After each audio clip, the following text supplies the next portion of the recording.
हिंदू धर्म ग्रंथों के अनुसार एक बार भगवान श्री कृष्ण ने युधिष्ठिर को संतान सप्तमी के व्रत की कथा सुनाते हुए कहा, यह व्रत योग्य संतान प्रदान करने वाला, उसकी रक्षा करने वाला, उसके दुखों को नाश करने वाला है। ऋषि लोमेश ने इस व्रत के विधान को माँ देवकी को बताया था। भगवान श्री कृष्ण ने युधिष्ठिर को संतान सप्तमी की व्रत कथा सुनाते हुए कहा, हे धर्मराज, मैं आपको संतान सप्तमी के व्रत की कथा सुनाता हूँ, आप ध्यान से सुनिए। बहुत समय पहले अयोध्या नगरी पर राजा नहुष का राज्य था। वो बहुत ही न्यायप्रिय राजा थे। उनकी रानी चंद्रमुखी बहुत ही सुंदर, सुशील और धर्मपरायण स्त्री थी। उनके राज्य में एक विशुदत्त नामक ब्राह्मण अपनी भार्या रूपमती के साथ निवास करता था। रानी चंद्रमुखी और ब्राह्मणी रूपमती में बहुत अनुराग था। वो दोनों काफी समय एक दूसरे के साथ बिताते थे। एक दिन वो दोनों सरयू नदी में स्नान करने के लिए गए। उस दिन संतान सप्तमी थी।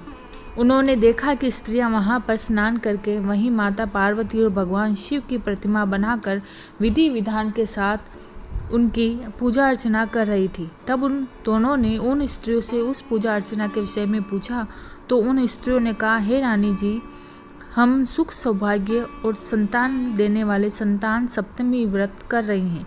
इसमें हम भगवान शिव और माता पार्वती की पूजा अर्चना करके भगवान शिव को धागा बांधकर जीवन भर यह व्रत करने का संकल्प कर रही हैं। इस प्रकार उन स्त्रियों ने उनको उस व्रत की विधि के विषय में बताया। उन स्त्रियों से उस संतान देने वाले व्रत के विषय में जानकर उन दोनों ने भी भगवान शिव को धागा बांधकर जीवन भर उस व्रत को करने का संकल्प कर लिया। परंतु दुर्भाग्यवश वो दोनों ही संकल्पित व्रत करना भूल गए। परिणाम स्वरूप मरने के बाद उन्हें कुछ योनियों में जन्म लेना पड़ा। उन विभिन्न योनियों में दुख भोगकर एक बार फिर उन्हें मनुष्य योनि प्राप्त हुई। इस जन्म में रानी चंद्रमुखी ने राजकुमार ऐश्वर्य के रूप में जन्म लिया और उनका विवाह मथुरा के राजा पृथ्वीनाथ के साथ हुआ। ब्राह्मणी रूपमती ने भूषणा के रूप में एक ब्राह्मण परिवार में जन्म लिया। उसका विवाह मथुरा के राजपुरोहित अग्निमुखी के साथ हुआ। पूर्व जन्म की ही भांति इस जन्म में भी उन दोनों में बहुत प्रेम था। पूर्व जन्म में संकल्प व्रत न करने के कारण इस जन्म में रानी को संतान सुख प्राप्त नहीं हो सका। उसने एक मुख बंधीर बालक को जन्म दिया और वो भी अल्पायु में ही मृत्यु को प्राप्त हो गया। इस कारण वो बहुत दुखी रहने लगी। उधर सौभाग्यवश ब्राह्मणी भूषणा को उस व्रत का स्मरण रहा और उसने इस जन्म में उस व्रत का पालन किया, जिसके फलस्वरूप उसको 8 पुत्रों की प्राप्ति हुई। उसके पुत्र स्वस्थ होने के साथ साथ बहुत ही रूपमान और गुणवान थे। जब भूषणा को अपनी सखी रानी ईश्वरी के मुख बधिर पुत्र की मृत्यु का पता चला तो वो रानी को सहानुभूति देने के लिए उससे मिलने गई। पुत्र की मृत्यु के शोक के कारण रानी के हृदय में अपनी सहेली भूषणा के प्रति ईर्ष्या उज्जवल हो गई। पुत्र की मृत्यु के शोक के कारण रानी के हृदय में अपनी सहेली भूषणा के प्रति ईर्ष्या उत्पन्न हो गई। रानी ईश्वरी ने भूषणा के पुत्रों को मारने की इच्छा से उन्हें भोजन के लिए बुलाया और उन्हें भोजन में विष देकर मारने का प्रयास किया, किंतु उस व्रत के प्रभाव से भूषणा के पुत्रों पर उस विष का कोई प्रभाव नहीं हुआ।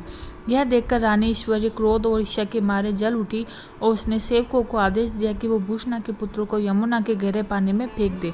परंतु इस बार भी उस व्रत के प्रभाव से उन बालकों का बाल भी बाका नहीं हुआ और वो सुरक्षित रहे। इतना सब कुछ होने के बाद भी रानी ईश्वरी को सब्र नहीं हुआ और उसने भूषणा के पुत्रों को मारने के लिए जल्लादों को आदेश दे दिया। सेवक उन्हें जल्लादों के पास ले गए, किंतु यहाँ भी भगवान शिव और माता पार्वती ने भूषणा के पुत्रों की रक्षा करी और उन्हीं की कृपा से वो इस बार भी पूर्ण रूप से सुरक्षित रहे। जब यह बात रानी को पता चली कि तो उसे आभास हुआ कि हो न हो यह कोई ईश्वरीय चमत्कार है। उसने भूषणा से अपनी भूल के लिए क्षमा मांगी। रानी ने भूषणा को बताया कि उसने किस प्रकार से उसके पुत्रों को मारने का प्रयास किया, परंतु उसके पुत्र हर बार सुरक्षित रहे। रानी ने भूषणा से उसका कारण जानना चाहा।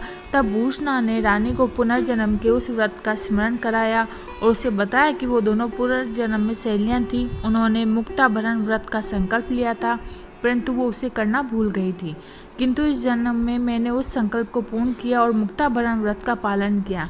यह सब भगवान शिव और माता पार्वती का आशीर्वाद है और उस व्रत का प्रभाव है, जिसके कारण मेरे पुत्र हर विपत्ति से सुरक्षित रहे। भूषणा से यह सब कुछ जानकर रानी ईश्वरीय को भी उस व्रत का स्मरण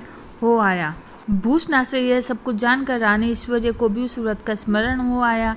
रानी ने विधि विधान के साथ मुक्ताभरण व्रत प्रारंभ कर दिया। उस व्रत के प्रभाव से रानी को भी एक स्वच्छ और सुंदर पुत्र प्राप्त हुआ। तभी से स्त्रियां संतान प्राप्ति और उनकी रक्षा के लिए यह व्रत संतान सप्तमी व्रत करती हैं।